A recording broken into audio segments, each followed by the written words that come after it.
Hello everyone, welcome to success with Rai academy. 26 फरवरी 2021 के दैनिक जागरण के राष्ट्रीय संस्करण को आज के इस वीडियो में हम डिस्कस करेंगे। तो चलिए वीडियो को शुरू करते हैं। सबसे पहले अपनी मोटिवेशनल लाइन को देख लेते हैं।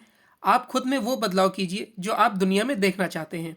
यानी अगर आप दुनिया में कोई बदलाव देखना चाहते हैं कि ये इस हिसाब से हो जाए, तो सबसे पहले उसे अपने अंदर करिए। अगर आप चाहते हैं कि पूरी दुनिया में एक तरीके से आपके आसपास कोई गंदगी ना हो, तो वो आप खुद उसे साफ करने की कोशिश करिए, यानी कि सफाई रखने की कोशिश करिए।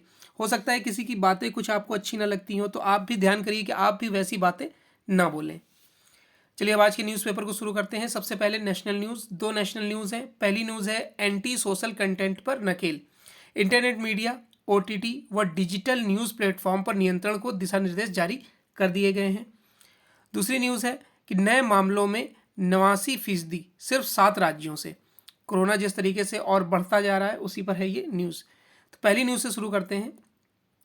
देखिए, जिस तरीके से अभी हाल फिलहाल में जब कृषि कानून को लेकर ट्वीट किए गए और उसमें भारत ही नहीं विदेशों से भी ट्वीट किए गए, उसका समर्थन भारत में किया गया, तो उससे पता चला कि अभिव्यक्ति की आज़ादी का किस तरीके से गलत प्रयोग किया जा रहा है। अगर आपने देखा होगा तो जो कृषि कानून में कई ऐसे टूल किट भी सामने आई, जिसमें मतलब पूरा लेखा जोखा था कि क्या करना है, किस तरीके से कृषि आंदोलन को भड़काना है।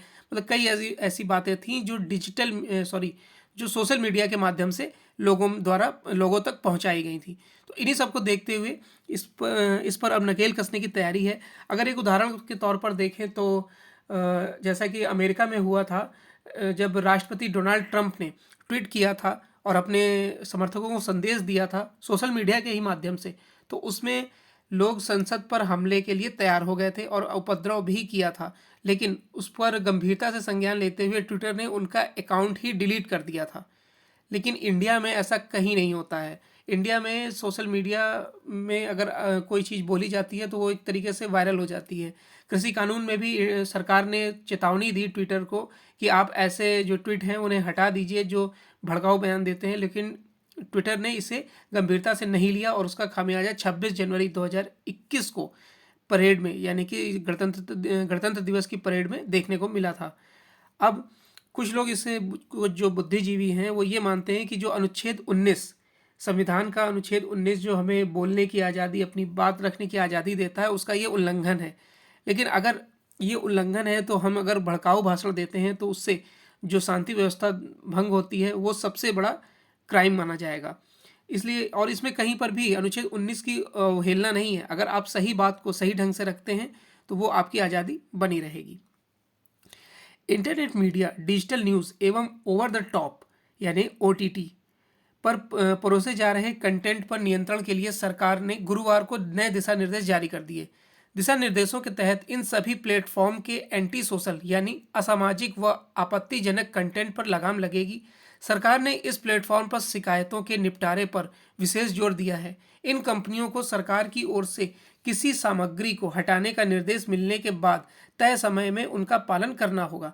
दिशा निर्देशों को सूचना प्रौद्योगिकी यानी कि intermediary guidelines and digital media ethics code नियम 2021 का नाम दिया गया है। केंद्रीय सूचना प्रसारण मंत्री प्रकाश जावड़ेकर और केंद्रीय सूचना प्रौद्योगिकी मंत्री रविशंकर प्रसाद ने इसके प्रावधानों पर जानकारी दी है। उन्होंने बताया कि इंटरनेट मीडिया प्लेटफॉर्म को खुराफाती पोस्ट को मूल रूप से शेयर करने की जानकारी दे देगी। अगर विदेश में उस कंटेंट को तैयार किया गया है तो भारत में पहली बार उसे शेयर करने वालों के बारे में बताना होगा। तो ये चीज़ें कुछ हैं जो सख्ती से अब भारत सरकार इससे निपटने के लिए तैयार है। नेक्स्ट न्यूज़ है कि नए मामलों में 89% 7 राज्यों से। केंद्रीय स्वास्थ्य मंत्रालय ने गुरुवार को कहा कि देश में इस समय कोरोना के उपचाराधीन मामलों की संख्या 1,51,708 है। इस संख्या में वृद्धि महाराष्ट्र, केरल, पंजाब, मध्य प्रदेश, तमिलनाडु, गुजरात और छत्तीसगढ़ जैसे कुछ राज्यों में संक्रमण के नए मामलों में वृद्धि की वजह से है। बीते 24 घंटे में 16,738 नए मामले सामने आए हैं। लगभग एक महीने बाद पहली बार ऐसा है जब 24 घंटे में संक्रमण के मामले 25,000 से अधिक आए हैं।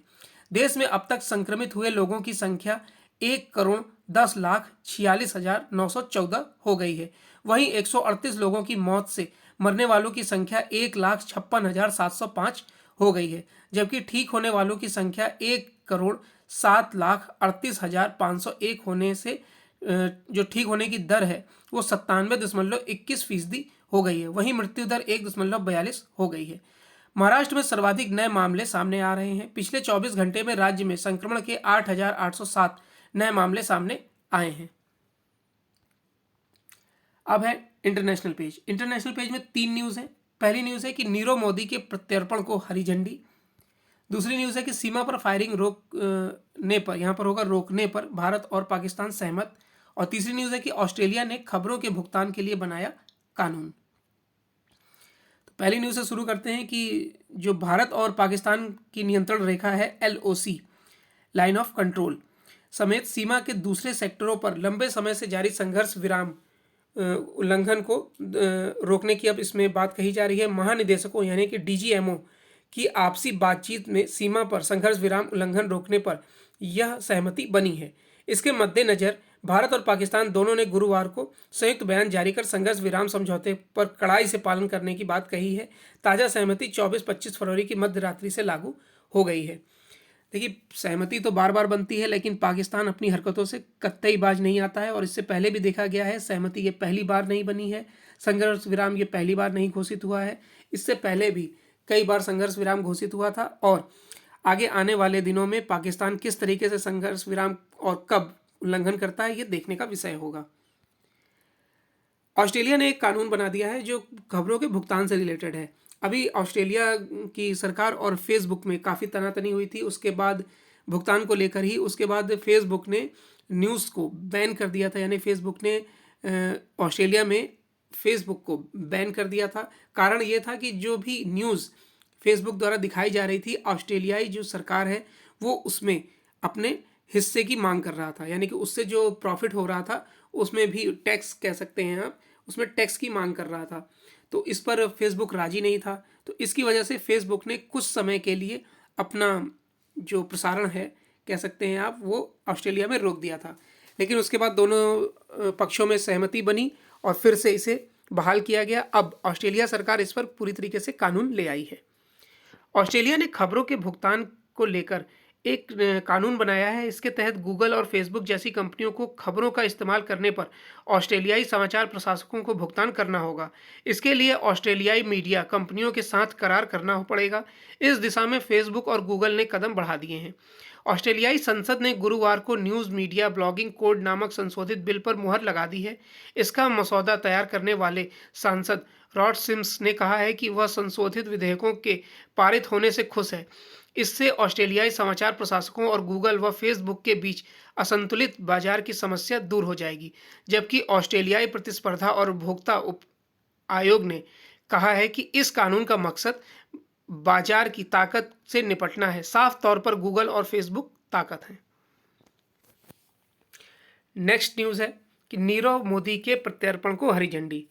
करीब 14,000 करोड़ रुपए के PNB घोटाले के मुख्य आरोपी नीरव मोदी के प्रत्यर्पण का रास्ता साफ हो गया है। लंदन की स्थानीय अदालत ने कोरोना संक्रमण, खराब स्वास्थ्य, कमजोर साक्ष्य, न्याय नहीं मिलने की आशंका और भारतीय जेलों में खराब स्थिति जैसे नीरव मोदी के तर्कों को खारिज कर उसके प्रत्यर्पण की इजाज़त दे दी है। वैसे नीरव मोदी के पास अदालत के फैसले को हाई कोर्ट में चुनौती देने का विकल्प खुला है। अब जाहिर सी बात है, विकल्प खुला है तो ये वहाँ पर अपील करेंगे ही, और उसमें फिर 6 महीने या 1 साल लग जाएगा। चलिए, अब नेक्स्ट पेज है हमारा बिजनेस पेज, और उसमें 3 न्यूज़ हैं कि एथेनॉल कंपनियों का बढ़ा उत्साह। अब पेट्रोल की लगभग रोज बढ़ती कीमतों के कारण उपभोक्ताओं को काफ़ी दिक्कतों का सामना करना पड़ रहा है, लेकिन एथेनॉल उत्पादकों में उत्साह है। एथेनॉल उत्पादकों ने पेट्रोल में एथेनॉल की मात्रा को मौजूदा 10% से बढ़ाकर 12 से 15% तक करने की जरूरत पर जोर दिया है और खुद का उत्पादन बढ़ाने की मंजूरी की मांग की है। अब जबकि यह माना जा रहा है कि पेट्रोलियम पदार्थों की कीमतों में बढ़ोतरी फिलहाल जारी रहेगी और सरकार भी आयात बिल घटाने पर जोर दे रही है, तो इसे राहत का एक तरीका भी माना जा रहा है। यह और बात है कि तेल कंपनियों के जो दुलमुल रवैये हैं उसके चलते चालू सत्र में आवंटित एथेनॉल के उपयोग पर ही संदेह जताया जा रहा है। यानी कि जो अभी तक 10% एथेनॉल आपका मिलाया जाता था पेट्रोल और डीजल में, अब उसको 12 से 15% करने की मांग की जा रही है। उससे क्या होगा कि जो एथेनॉल कंपनियां हैं उसमें उनके प्रॉफिट में जाहिर सी बात है कि बढ़ोतरी होगी। नेक्स्ट है कि पूरी तरह घरेलू पुर्जों का उपयोग करें ऑटो कंपनियां। एमएसएमई मंत्री नितिन गडकरी ने ऑटोमोबाइल कंपनियों से कहा है कि वे अपने वाहनों में घरेलू पुर्जों का उपयोग बढ़ाकर 100% तक ले जाएं। गडकरी के मुताबिक अगर कंपनियां ऐसा नहीं करती हैं तो सरकार आयातित पुर्जों के घरेलू उत्पादन को बढ़ावा देने के लिए उन पर बेसिक कस्टम ड्यूटी बढ़ाने पर विचार करेगी। Automotive component manufacturers association of India के एक कार्यक्रम में गडकरी ने कहा कि वर्तमान में ऑटोमोबाइल क्षेत्र में स्थानीय पुर्जों का इस्तेमाल करीब 70% हो रहा है। कंपनियों को इसे 100% तक ले जाना है। नेक्स्ट है कि केंद्र राज्य मिलकर ईंधन पर टैक्स घटाएं। पेट्रोल डीजल के बढ़ते दामों पर अंकुश के लिए भारतीय रिजर्व बैंक के गवर्नर शक्तिकांत दास ने केंद्र व राज्यों के मिले जुले प्रयास की जरूरतों पर बल दिया है।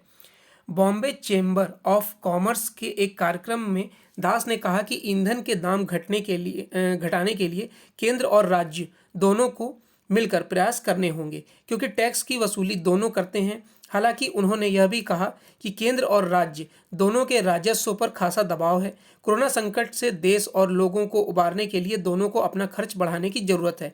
ऐसे में पेट्रोलियम पदार्थों पर टैक्स की कटौती आसान नहीं होने वाली है। इसमें सरकार की ज़रूरतों और उसकी मजबूरियों पूरी तरह से साझा की जाती हैं। दूसरी तरफ हमें यह भी समझना होगा कि इसका महंगाई दर पर भी असर पड़ रहा है। पेट्रोल डीजल के दाम बढ़ने से मैन्युफैक्चरिंग पर सीधा असर पड़ता है और उनकी लागत बढ़ जाती है। महंगाई दर इससे प्रभावित होती है। सरकारी डिजिटल करेंसी के बारे में दास का कहना था कि इस पर आंतरिक रूप से अभी काम चल रहा है। जैसे कल आपने न्यूज़ में देखा होगा क्रिप्टो करेंसी। नेक्स्ट पेज है हमारा एडिटोरियल पेज। एडिटोरियल पेज में 3 आर्टिकल हैं। पहला आर्टिकल है हिंदुओं सिखों को बांटने की कोशिश। गुरु नानक जी ने जिस एक ओंकार के बारे में जागरूकता फैलाई, ऋग्वेद में उसे एक सत विप्रा बहुधा वंपति कहा गया था। इसी पर लिखा गया आर्टिकल, और यह आर्टिकल लिखा है सैन्य अफसर, फिल्म निर्माता एवं चर्चित पुस्तक कलिंग सहमत के लेखक हरिंदर सिक्का द्वारा। दूसरा आर्टिकल है सत्याग्रह से लेकर दुराग्रह तक। जो लोग शाहीन बाग में व्यस्त थे उन्हें कृषि कानून विरोधी आंदोलन से नया अवसर मिल गया है। इसी पर लिखा गया आर्टिकल, और यह आर्टिकल लिखा है शिक्षा और सामाजिक सद्भाव के क्षेत्र में कार्यरत जगमोहन सिंह राजपूत द्वारा। तीसरा आर्टिकल है मनमानी पर लगाम। जिस तरीके से केंद्र सरकार ने सोशल मीडिया और OTT प्लेटफॉर्म पर रोक लगाई है, यानी मतलब नकेल कस रहे हैं, वो मनमानी पर लगाम है। इसी पर लिखा गया है आर्टिकल। तो हम पहले आर्टिकल से शुरू करते हैं। हिंदू सिखों को बांटने से किसे फ़ायदा है? यह प्रश्न उत्तर का जो आंसर है वो काफ़ी आसान है कि इस प्रश्न को समझना भी उतना ही आसान है, लेकिन इसे समझने की परवाह नहीं की जाती है। आज जब हिंदू सिखों के बीच दूरियां बढ़ाने की कोशिश हो रही है, तब फिर गुरु नानक जी की शिक्षाओं और हिंदू दर्शन की तुलना महत्वपूर्ण हो जाती है। दोनों ही प्रेम, विश्वास और एक ईश्वर को मूल आधार मानते हैं। गुरु ग्रंथ साहिब ने भारत भर में 25 कवियों द्वारा लिखी गई वाणियाँ, जिसमें से 15 गुरु नानक जी के समय के भक्ति मार्ग के कवियों की है। इसलिए गुरु ग्रंथ साहिब पंजाब के लिए भारत का उपहार कहा जाता है, और ऋग्वेद को भारत को पंजाब का उपहार, दोनों में अद्वितीय समानता है। ऋग्वेद छंद के रूप में है तो गुरु ग्रंथ साहिब रोगों के रूप में है। एक उस समय के ऋषियों के ज्ञान का संग्रह है, तो दूसरा हाल के विचारकों का है। यदि किसी को शास्त्र और वेदों का ज्ञान हो तो वह गुरु ग्रंथ साहिब को बेहतर ढंग से समझ सकता है। सिख इतिहास को आकार देने और सिख धर्म को परिभाषित करने का काम करने वाले गुरु गोविंद सिंह का नारा था कि 1.25 लाख से एक लड़ाऊ। उनके विचार दे सिवा बर मोहे इहे, मतलब उन्होंने कभी भी सिख धर्म हो चाहे हिंदू धर्म हो, किसी भी समुदाय के खिलाफ ना तो कभी जहर उगलने की बात की है, ना कभी उन्हें बांटने की बात की है, ना कभी किसी का बुरा चाहने की बात की हुई है। लेकिन कुछ लोग ऐसे हैं जो अपने राजनीतिक लाभ के लिए इनको अब लड़ाने की कोशिश कर रहे हैं। और ऐसा आपने अभी देखा भी होगा कि किस तरीके से किसान आंदोलन में आपने देखा होगा कि पंजाब के किसान ज़्यादा हिस्सेदारी ले रहे हैं, तो उसमें अब इसे खालिस्तान और इन सब गैर राष्ट्रवादी बोलकर इनको अब भड़काया जा रहा है। ऐसे में क्या है कि लोग अपनी राजनीतिक रोटियां सेकने में लगे हुए हैं, उससे होना कुछ नहीं है। अगर जो समझदार किसान हैं जिस तरीके से लगे हों, इस आंदोलन में शांतिपूर्वक ढंग से लगे हुए हैं, उससे विपक्ष को कुछ हासिल नहीं होना है।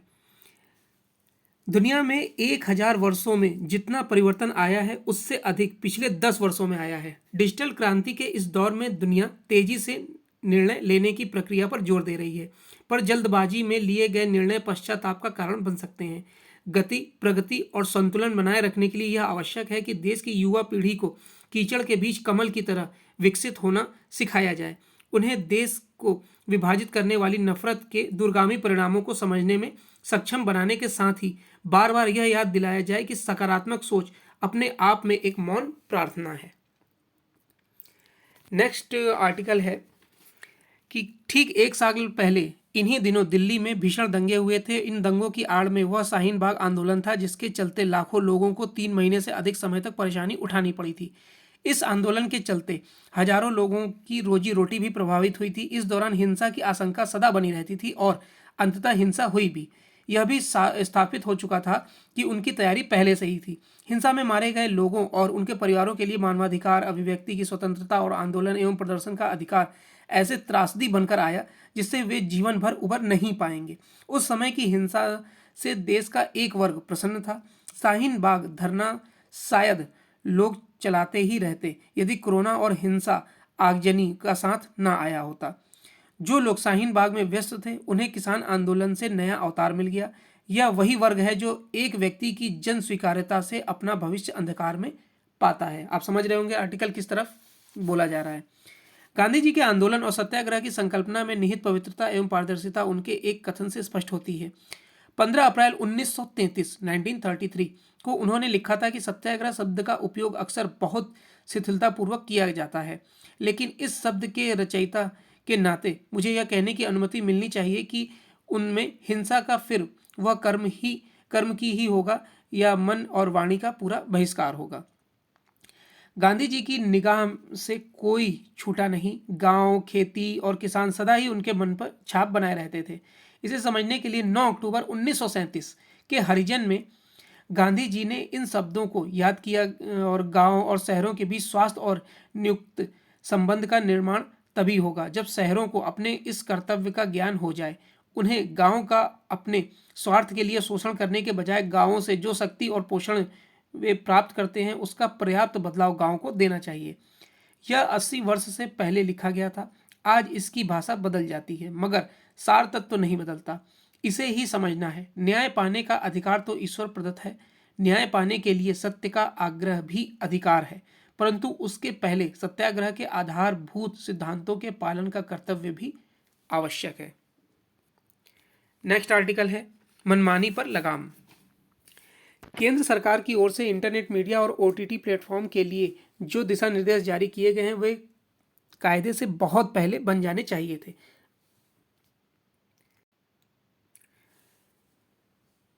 जो इस मामले में सजग रहने की आवश्यकता इसलिए है क्योंकि तकनीक में बदलाव होते रहते हैं और कई बार वे पुराने नियम कानूनों को निष्प्रभावी कर साबित करते हैं। स्पष्ट है कि समय के साथ दिशा निर्देशों के संशोधन परिवर्तन की भी अपेक्षित है।